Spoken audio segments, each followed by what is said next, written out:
सांसद शहजाद पूनेवाला ने दुर्गापुर में हुई गैंगरेप की घटना पर कड़ी प्रतिक्रिया दी है। उन्होंने पश्चिम बंगाल की मुख्यमंत्री ममता बनर्जी पर गंभीर आरोप लगाते हुए कहा कि ममता बनर्जी के शासनकाल में इतनी बड़ी घटना होने के बाद भी उन्होंने न तो गंभीरता दिखाई और न कानून व्यवस्था पर कोई ठोस जिम्मेदारी दी। इसके बजाय वे एक बार फिर विक्टिम ब्लेमिंग और विक्टिम शेमिंग करती नजर आई। ममता बनर्जी पूछती है कि वह लड़की इतनी देर रात बाहर क्यों थी? क्या अब पश्चिम बंगाल में लड़की होना ही दुर्भाग्यपूर्ण बन चुका? शहजाद पूनेवाला ने आगे कहा कि ममता बनर्जी के शासनकाल में माँ, माटी, मनुष्य और महिला कोई भी सुरक्षित नहीं। सुरक्षित है तो केवल बलात्कारी और जिहादी। उन्होंने आरोप लगाया कि जब भी किसी महिला के साथ अपराध होता है तो ममता बनर्जी का बयान बलात्कारियों के पक्ष में दिखाई देता है। उन्होंने उदाहरण देते हुए कहा कि संदेश खाली मामले में भी ममता बनर्जी आरोप शेख शहजाद के साथ खड़ी थी और अब एक दलित बेटी के साथ हुई इस घटना पर भी उन्होंने संवेदनशीलता की जगह राजनीति दिखाई। चले जानते हैं पूरी रिपोर्ट।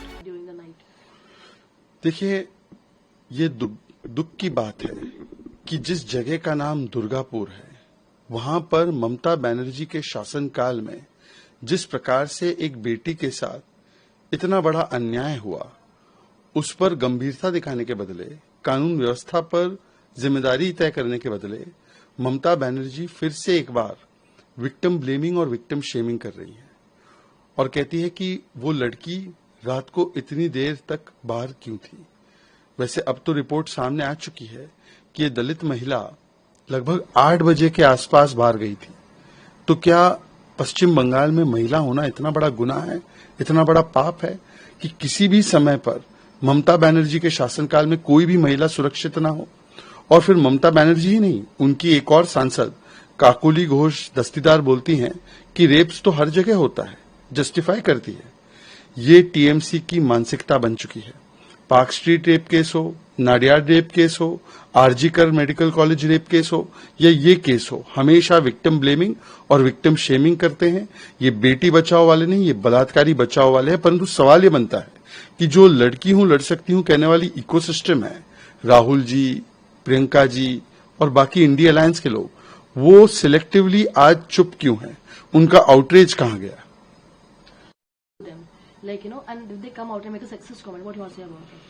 देखिए, आज पश्चिम बंगाल में ममता बनर्जी के शासनकाल में माँ, माटी, मानुष, महिला कोई सुरक्षित नहीं है। केवल कोई सुरक्षित है तो वो है अपराधी, बलात्कारी और जिहादी। और इसीलिए जब भी कोई रेप की दुर्भाग्यपूर्ण घटना होती है, ममता बनर्जी और टीएमसी का पहला बयान बलात्कारी के पक्ष में आता है। हो सकता है वोट बैंक कंसिडरेशंस के चलते। आज भी एक दलित महिला के साथ जब इतना बड़ा अन्याय किया गया है, तो बेटी के साथ नहीं, बलात्कारी के साथ आज टीएमसी खड़ी हुई है। संदेश खाली में भी शाहजहां शेख के साथ खड़ी थी। पोस्ट पोल वायलेंस और रेप में भी हमने देखा कि टीएमसी के कार्यकर्ताओं के साथ खड़ी थी। पार्क स्ट्रीट रेप केस में भी बलात्कारी के साथ खड़ी थी। बर्दवान रेप केस में भी बलात्कारी के साथ खड़ी थी। आरजीकर केस में भी बलात्कारी के साथ खड़ी थी। आज भी बलात्कारी के साथ खड़े रहने का काम टीएमसी कर रही है। और ये एक मिसोजिनिस्टिक और सेक्सिस्ट कमेंट